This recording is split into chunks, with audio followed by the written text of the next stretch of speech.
DA high কবে মিলবে 4% মহার্ঘ ভাতা? ভোটের মুখে কিন্তু ডিএ নিয়ে বিরাট ঘোষণা মুখ্যমন্ত্রী।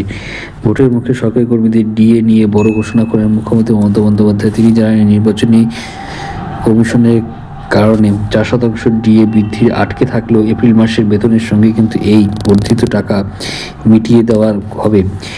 এই ঘোষণা কর্মচারী মহলে স্বস্তির আবহাওয়া কিন্তু ফিরে এসেছে। কিছু কিছু বই আমি রিকমেন্ড করে দিচ্ছি। এখানে সুন্দর সুন্দর গল্পের বইগুলো রয়েছে, রবীন্দ্রনাথ, শরৎচন্দ্র চট্টোপাধ্যায় এবং অন্যান্য মহাকবি যেগুলি বাংলার মহাকবিগুলো রয়েছেন তাদের কিন্তু সুন্দর সুন্দর কিন্তু আমি সেই বইগুলো দিয়ে দিচ্ছি। আপনারা লিঙ্কে ক্লিক করে বইগুলো কিনে পড়তে পারেন। ধন্যবাদ।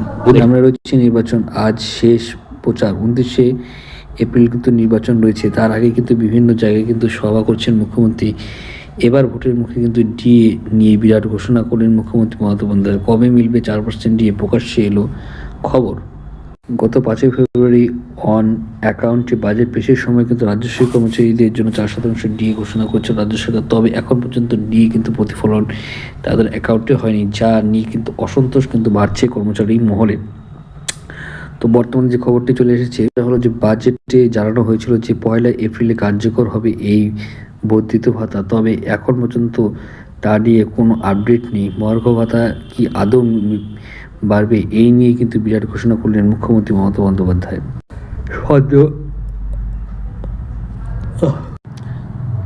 সদ্য আমডাঙ্গার সভা থেকে কিন্তু মমতা বন্দ্যোপাধ্যায় তিনি জানালেন যে 4% ডিএ বাজেটে এই ইলেকশনে ব্যস্ত থাকার জন্য সেটা বাড়ানো হয়নি। আমরা না জানিয়ে ওটা ইলেকশনের কমিশনের ফাইন্যান্স সেক্রেটারির কাছে পাঠিয়েছে, কমিশনের চাপ রেখে দিয়েছি, নয়তো অনেকদিন আগেই আপনাদের 25%-এ মার্চের ডিএটা কিন্তু আপনারা পেয়ে যেতেন। কিন্তু এই মাসে মাইনের সঙ্গে এই টাকা আপনারা পেয়ে যাবেন, আমি কথা দিচ্ছি।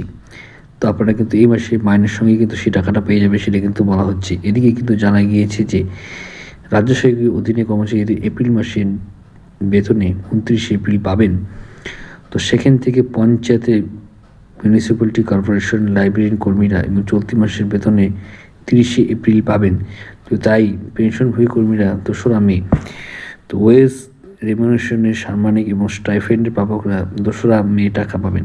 বেতন প্রদানের দিনক্ষণ চূড়ান্ত হলেও এখন পর্যন্ত কিন্তু সরকারি কর্মীরা বর্ধিত বেতন পাবে কিনা তা নিশ্চিত নয়। তো আশা করছি আজকে ভালো ছিল, লাইক করবে, শেয়ার করছে, সাবস্ক্রাইব করে পাশে অবশ্যই। জয় হিন্দ, বন্দে মাতরম। ধন্যবাদ ভিডিওটি দেখার জন্য।